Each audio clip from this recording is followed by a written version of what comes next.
حضرت عبداللہ ابن عباس رضی اللہ تعالیٰ عنہ سے مروی ایک روایت ہے، میں ایک دن حضور کے پیچھے بیٹھا ہوا تھا، سواری میں حضور کا ردیف تھا، تو حضور نے فرمایا اے بیٹے، اے لڑکے، میں تجھے کچھ کلمات سکھاتا ہوں، تو اللہ کے حقوق کا خیال رکھ تو وہ تیری حفاظت فرمائے گا۔ تو اللہ تعالیٰ جل شانہ کے احکام کی حفاظت کر، تو اسے اپنے سامنے پائے گا۔ اذا سألت فاسأل اللہ، جب سوال کرے تو اللہ سے ہی سوال کرے، اللہ سے مانگنے کا مزاج پیدا کر لیں کہ فرمایا تمہارے جوتے کا تسمہ بھی ٹوٹ جائے تو وہ بھی اللہ سے مانگو۔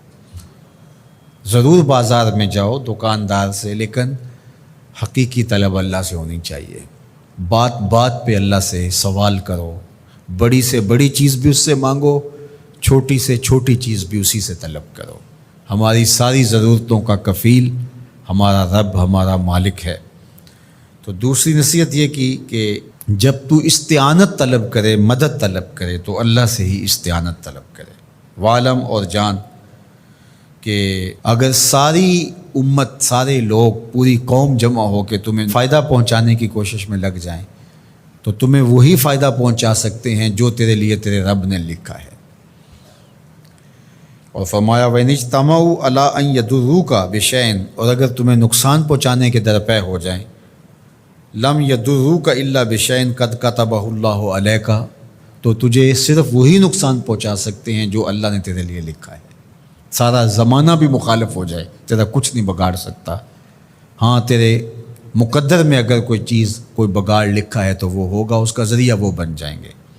تو اس لیے پھر اسی سے مانگو، اسی سے طلب کرو۔ رفعت الاقلام وجفت الصحف، جو لکھنا تھا اللہ نے لکھ دیا، لکھنے کے بعد قلم اٹھا لیا گیا اور جن صحیفوں پہ لکھا تھا وہ خشک ہو گئے، اب کتابیں بند ہیں۔ تو اس لیے اس نے تیرے لیے جو لکھا ہے وہ ہو کے رہے گا، تو خام خواہ لوگوں سے ڈرنے کی ضرورت نہیں ہے، اور تیرا فائدہ، تیرا نقصان اسی کے دستے قدرت میں ہے، تو اسی سے طلب کر، اسی سے مانگ۔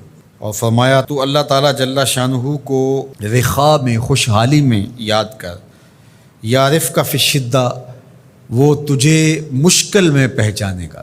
یعنی جو شخص خوشحالی کے دور میں اس کے پاس دولت ہے، صحت ہے، تو اللہ تعالیٰ کو فراموش نہیں کرتا، اللہ اس کی بدحالی کے زمانے میں اس کو فراموش نہیں کرتا۔ وعلم، اور جان، ان النصر مع الصبر، کہ جو مدد ہے وہ صبر کے ساتھ آتی ہے۔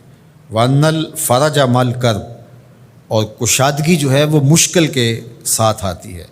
وان مع العسر یسرا، اور سہولت جو ہے وہ مشقت برداشت کرنے کے بعد آتی ہے، تنگی کے بعد فراخی آتی ہے۔ پہلو مشکل پھر تمنا، پہلو کنڈا پھر پل، شاید مگروں پہلو مکھیاں ڈس دیاں ڈنگ والیاں۔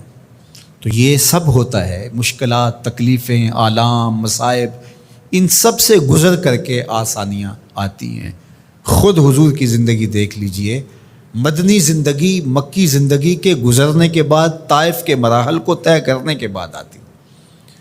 تو ہم ڈائریکٹ اگر چاہیں مکی زندگی کو اختیار کیے بغیر اور طائف کی مشکلات اور سنگلاخ راستوں سے گزرے بغیر مدنی برکتیں حاصل کرنا، تو وہ نہیں پا سکتے۔ تو یہ اللہ تعالیٰ نے ایک نظام رکھا ہوا ہے۔